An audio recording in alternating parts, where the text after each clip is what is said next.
All right, Eric, we have our second week of the football season coming up. There's one big game, Lake Travis, Westlake. Everyone here knows about Lake Travis's 31-game win streak. The last team that beat them was Westlake 2 years ago. Is Westlake going to end the streak this week? I don't think so. I think it's going to be number 32. I just think Lake Travis, their offense is too good. Michael Brewer was sensational as a first-time quarterback, as a starter. Lake Travis is going to put up at least 30 points, and I don't think Westlake can match that. Yeah, if you watched the video last week, I had Westwood beating Lake Travis. I think last year I had 3 or 4 teams picked to beat Lake Travis.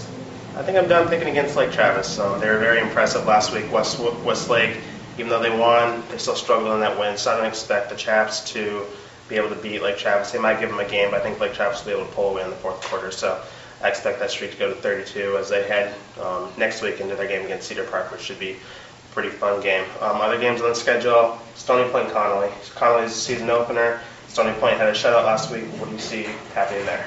I don't think Stony Point's going to lose a regular season game this year. You can mark that down right now. 130 yards they gave up on defense the other day to a pretty good team. Stony Point, good defense. That could be a state contender. I don't see them getting challenged this week. I think it's going to be a closer game than it was last week, but I still think Stony Point wins by at least 2 touchdowns. Why don't we go Austin High McCallum? Austin High McCallum. I think that Austin High has probably got a little bit too much offense.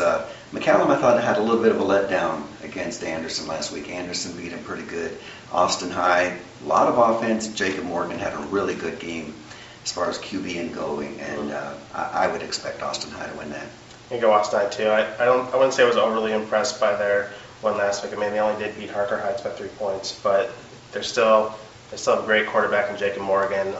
McCallum's still trying to plug in some holes, and I thought they should have won last week, so I think that we're going to give the nod here to Austin High. In our last game, another season opener, Round Rock is opening up their season against Bowie. Bowie beat Vista Ridge last week.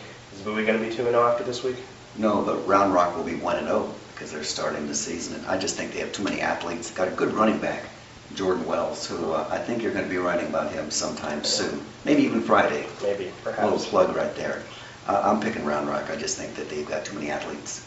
I'm going to go with Bowie. Bowie has DeAndre Perry, who was amazing last week against Vista Ridge, tore up that secondary. It's going to be interesting to see how the Round Rock secondary, led by Jeremy McKnight, covers DeAndre Perry. Bowie's still rotating some quarterbacks, but they have a good running game.